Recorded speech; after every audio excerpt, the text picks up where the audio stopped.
everyone, I'm Becca Sapphire, and welcome to Stanley Parables. One, pretty sure this is the first recording of 2017. And two, why is this game taking so long to load? And three, we actually got a wish granted for Make-A-Wish, which is amazing. We have new software, new everything. And I just think that's really cool that they actually did that.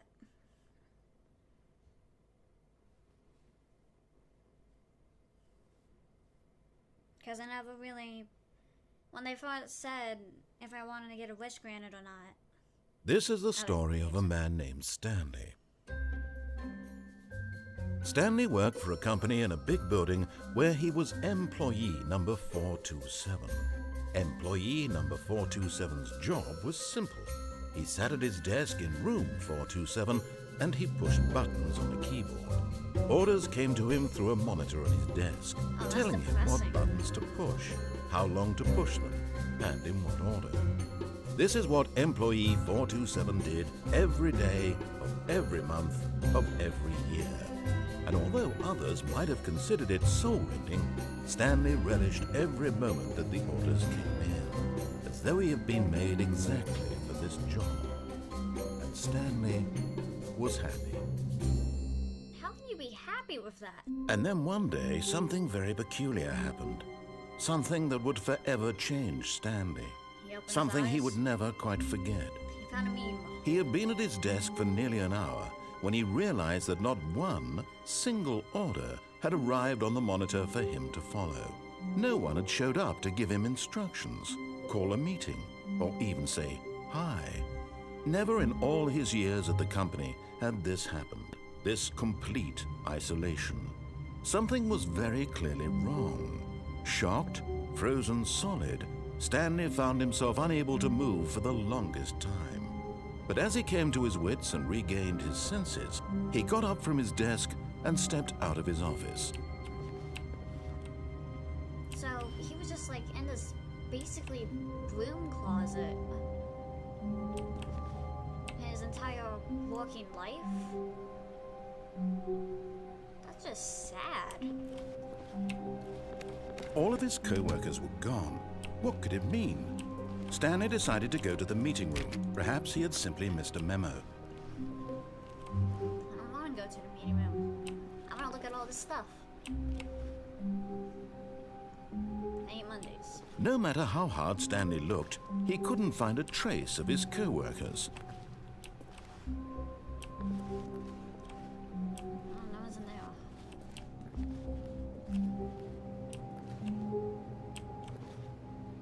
I kind of feeling one of these is like gonna have like YouTube or something. That would be just meta. It would make their username access.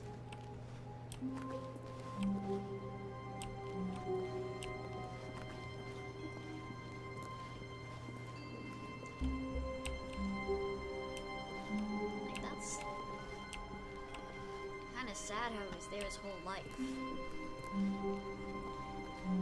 When Stanley came to a set of two open doors, he entered the door on his left.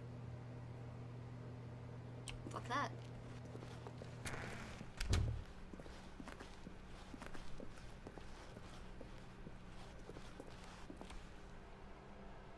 I did what they told me to do, didn't I? Yet there was not a single person here either. Feeling a wave of disbelief, Stanley decided to go up to his boss's office, hoping he might find an answer there.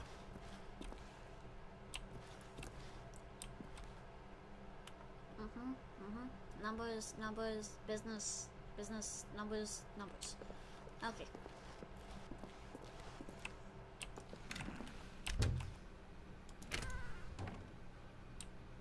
Hey, a broom closet. Stanley stepped into the broom closet, but there was nothing here, so he turned around and got back on track. No. Staying in here forever. There was nothing here. No choice to make, no path to follow, just an empty broom closet. no reason to still be here. What if I want to stay in the broom closet? It was baffling that Stanley was still just sitting in the broom closet. He wasn't even doing anything. At least if there was something to interact with, he'd be justified in some way. As Hey. it is, he's literally just standing there doing sweet FA. Hey, I do what I want, okay? I do Are what I you want when I want. really still in the broom closet? Standing around doing nothing? Why? Please offer me some explanation here. I'm genuinely confused. Because I'd like to. You That's do why. realize there's no choice or anything in here, right? If I'd said Stanley walked past the broom closet, at least you would have had a reason for exploring it to find out. But it didn't even occur to me because literally this closet is of absolutely no significance to the story whatsoever. I never would have thought to mention it. I do what I want when I want. Okay, buddy? Maybe to you this is somehow its own branching path. Maybe when you go talk about this with your friend, you'll say, "Oh, did you get the broom closet ending? The broom closet ending was my favorite." I hope your friends find this concerning. I don't have any friends. Well, I have like maybe Stanley was 5 fat and friends, ugly but- and really, really stupid. He probably only got the job because of a family connection. That's how stupid he is. That or with drug money. Also, Stanley is addicted to drugs and hookers. So, like one of my brothers? Well, I've come to a very definite conclusion about what's going on right now. You're dead. You got to this broom closet, explored it a bit, and were just about to leave because there's nothing here, when a physical malady of some sort shut down your central nervous system and you collapsed on the keyboard. Well, in a situation like this, the responsible thing is to alert someone nearby so as to ensure that your body is taken care of before it begins to decompose. Hello? Anyone who happens to be nearby? The person at this computer is dead. He or she has fallen prey to any number of your countless human physiological vulnerabilities. It's indicative of the long-term sustainability of your species. Please remove their corpse from the area and instruct another human to take their place at the computer, making sure they understand basic first-person video game mechanics and filling them in on the history of narrative tropes in video gaming, so that the irony and insightful commentary of this game is not lost on them. All right, when you've done that, just step out into the hallway.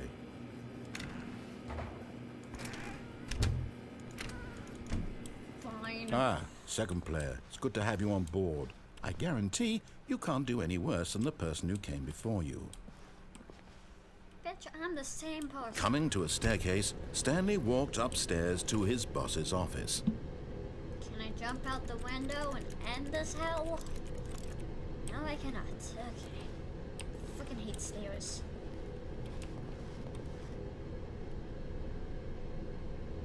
Well, that's lovely.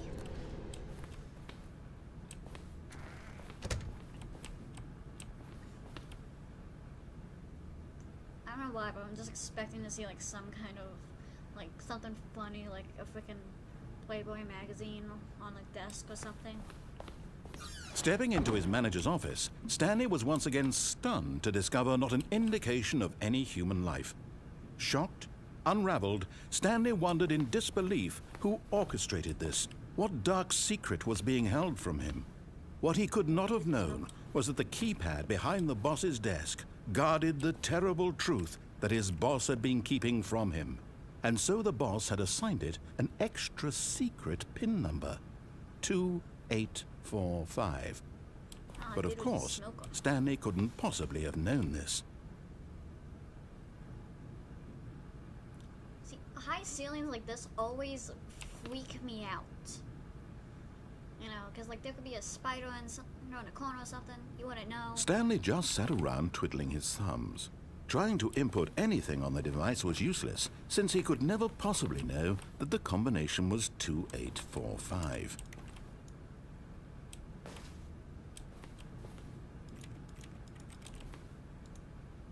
"2845.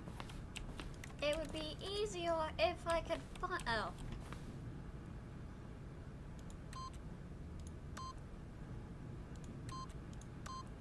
Yet incredibly, by simply pushing random buttons on the keypad, Stanley happened to input the correct code by sheer luck.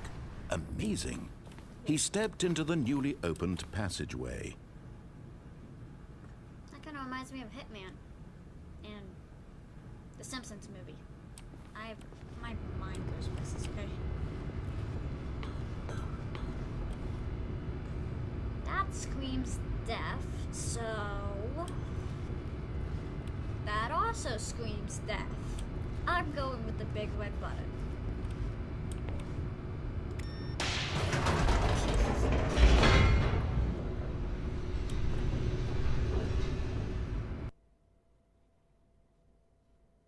Oh, yay, a loading screen.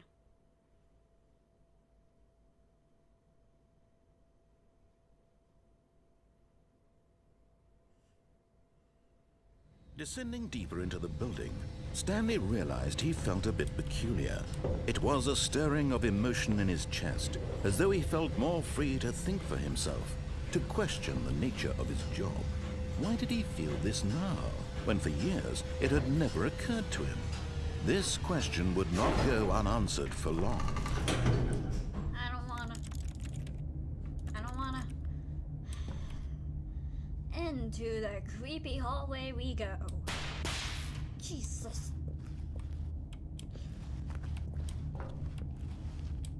Stanley walked straight ahead through the large door that read Mind Control Facility.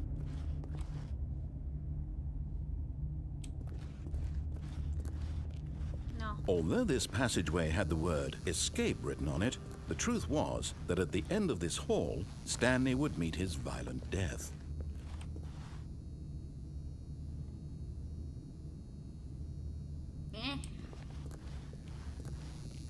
I swear to God, if The it door jump behind him scares was me. not shut. At this point, Stanley was making a conscious, concerted effort to walk forward and willingly confront his death. Damn straight I am. Nope, fuck that. Nope.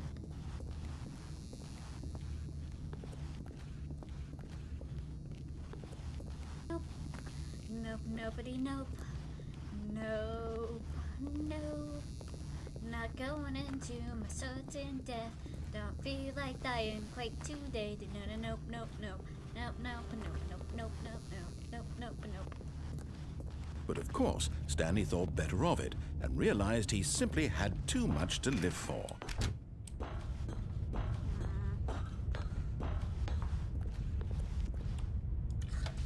The lights rose on an enormous room packed with television screens. What horrible secret did this place hold? Stanley thought to himself. Did he have the strength to find out?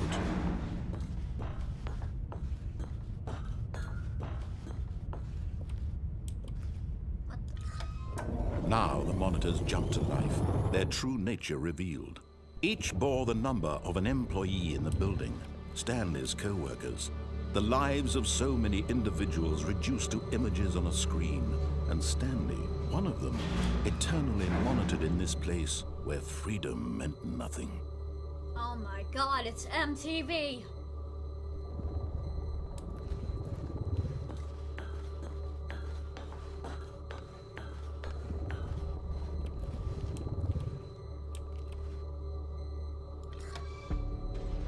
This mind control facility, it was too horrible to believe. It couldn't be true. Had Stanley really been under someone's control all this time?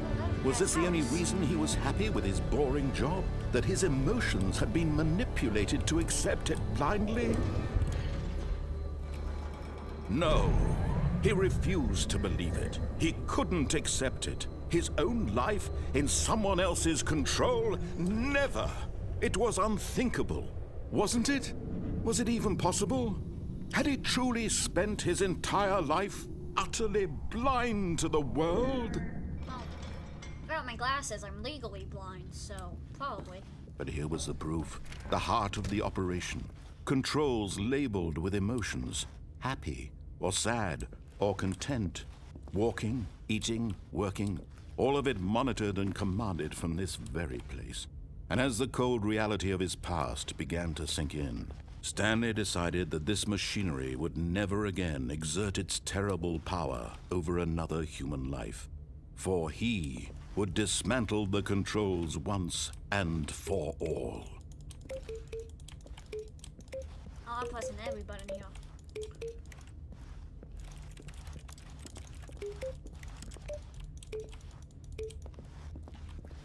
Yeah, they really is an MTV, isn't it?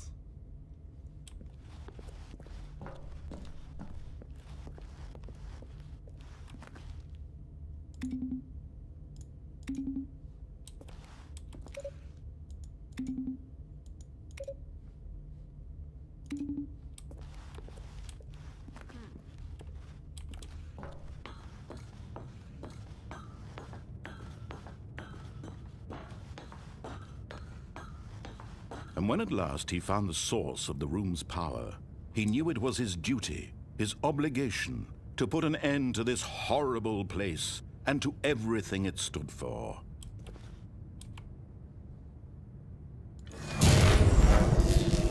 Jesus.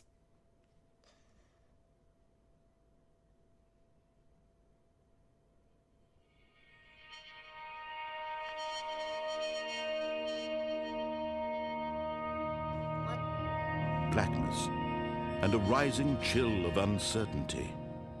I can't see Was it anything. Yes, he had won. He had defeated the machine, unshackled himself from someone else's command. Freedom was mere moments away. And yet, What was that? even as the immense door slowly opened, Stanley reflected on how many puzzles still lay unsolved. Where had his co-workers gone? How had he been freed from the machine's grasp? What other mysteries did this strange building hold? But as sunlight streamed into the chamber, he realized none of this mattered to him, for it was not knowledge or even power that he had been seeking, but happiness. Perhaps his goal had not been to understand, but to let go.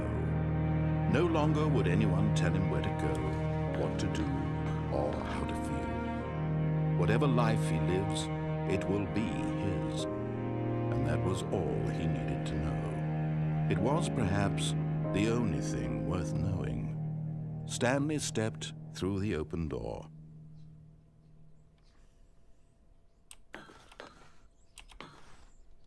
Stanley felt the cool breeze upon his skin, the feeling of liberation, the immense possibility of the new path before him. This was exactly the way, right now, that things were meant to happen. And Stanley was happy. See you guys in the next video.